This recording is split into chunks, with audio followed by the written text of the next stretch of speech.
In the late summer of 1974, an Italian archaeologist named Paolo Mattiai was digging through a mound of earth in northern Syria that no one thought much about. The site was called Tel Mardik, dry, remote, unremarkable to anyone who wasn't looking. But beneath the rubble of a collapsed Bronze Age palace, his team found something that shouldn't have been there. A royal archive. 17,000 clay tablets, stacked in orderly rows, exactly where scribes had left them when the palace burned, 4,300 years ago. The tablets were covered in a language called Ebla, a language no living person had ever read. For months, the epigrapher on the team, a man named Giovanni Pettinato, sat in a room in Aleppo, tablet by tablet, piecing together a lost world. He found trade records, treaties, tax documents, an entire civilization frozen in clay. And then he found something that made his hands shake. Cities that the Bible said were destroyed by fire. Sodom, Gomorrah, Zoar, listed as trading partners of a kingdom that existed centuries before anyone thought those cities could have been real. Before we get lost in what Pettinato found, you need to understand what Ebla actually was. It wasn't a village. It wasn't a backwater. Ebla was a kingdom, the capital of a powerful Semitic state that dominated northern Syria around 2300 BC. Its palace, Palace G, was a sprawling complex of courtyards, audience halls, and administrative quarters. At its peak, the city controlled trade routes stretching from the Mediterranean coast to the banks of the Euphrates. The royal archive wasn't just a few tablets. It was exquisitely organized, with tablets arranged by subject, economic records, legal codes, diplomatic correspondence, and royal decrees. Some were still resting on wooden shelves that had long since turned to dust. When the palace was destroyed, burned by an invading army, the fire baked the clay tablets, hardening them into something close to stone. The invaders had erased Ebla from history, but the fire had preserved it. This was already one of the greatest archaeological discoveries of the 20th century. A forgotten empire, a lost language, a library older than anything ever found in Syria. But it's what the tablets said that turned Ebla from a discovery into a controversy. In 1976, 2 years into the translation work, Giovanni Pettinato made an announcement that detonated through the world of biblical archaeology. While decoding a set of administrative tablets, essentially an ancient trade ledger, he found a list of cities Ebla conducted business with. 5 names stood out: Sodom, Gomorrah, Admah, Zeboim, and Zoar. These are the 5 cities of the plain from Genesis chapter 14. The cities God destroyed with fire and sulfur. For centuries, mainstream scholarship had treated them as legend, a morality tale, maybe a dim memory of a natural disaster, but certainly not real places you could find on a map. And now, an archive from 2300 BC, at least 300 years before Abraham would have walked the earth, was listing them as routine trading partners. Pettinato didn't stop there. He found the name Ebrium in the tablets, a king of Ebla, whose name bears an uncanny resemblance to Eber, the ancestor of the Hebrews in Genesis. He found Abimelech, Abraham, Ismail, Ishmael, Esau, even David. Though David would have lived 1,000 years later, the name was in circulation. He found a creation account that echoed Genesis, a flood narrative, legal codes that anticipated the laws of Moses.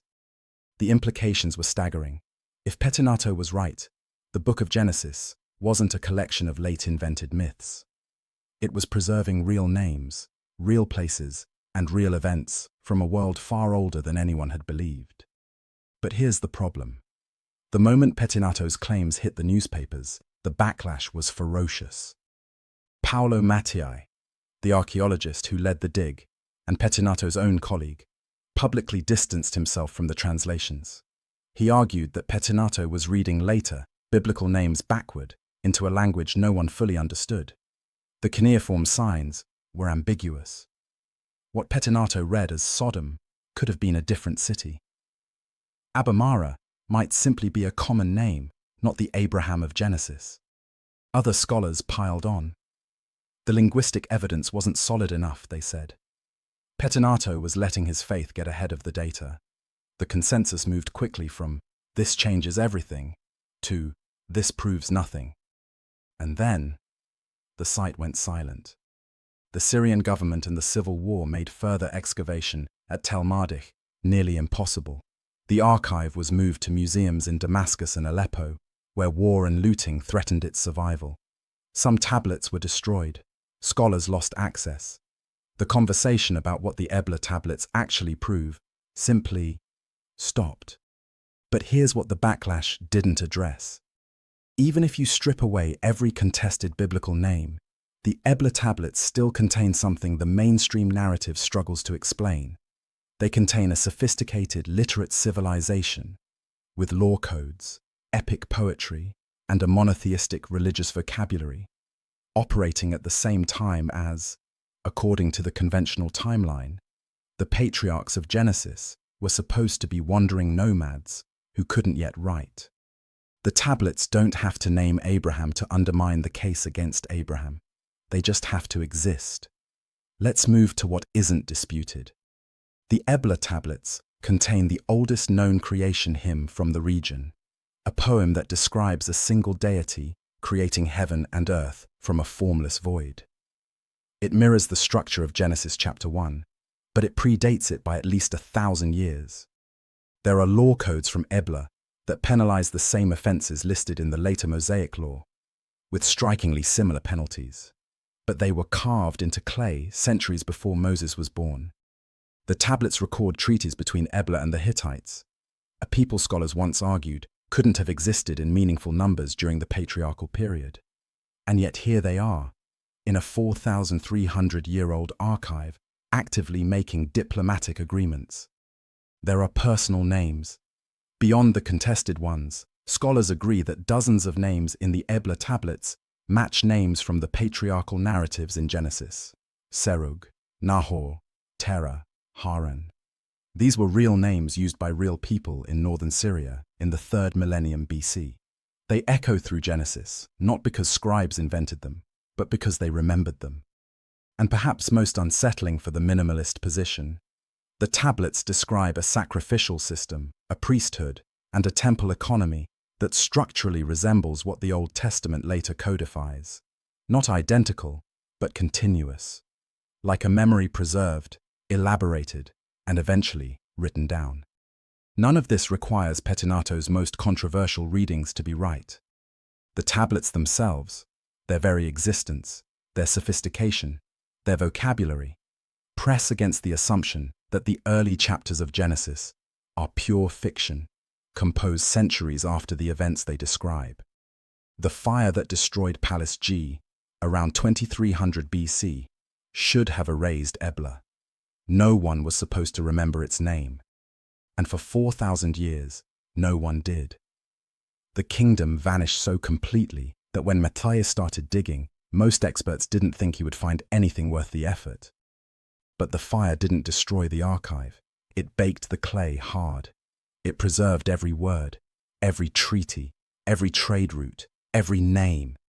It's a quiet whisper from the Syrian dust, reminding us that some histories aren't rewritten. They're just waiting to be read. So what do you believe? Were Pettinato's translations too bold, his conclusions too eager? Or did the academic establishment bury his findings because they were too inconvenient? And more broadly, if a forgotten library in Syria, older than Abraham himself, recorded the same cities and names and stories that would later appear in Genesis, what does that tell us about where those stories actually came from? Let me know your theory in the comments below. And if you want to keep exploring the ancient texts that challenge what we think we know, make sure you subscribe. The past is never as far away as it seems.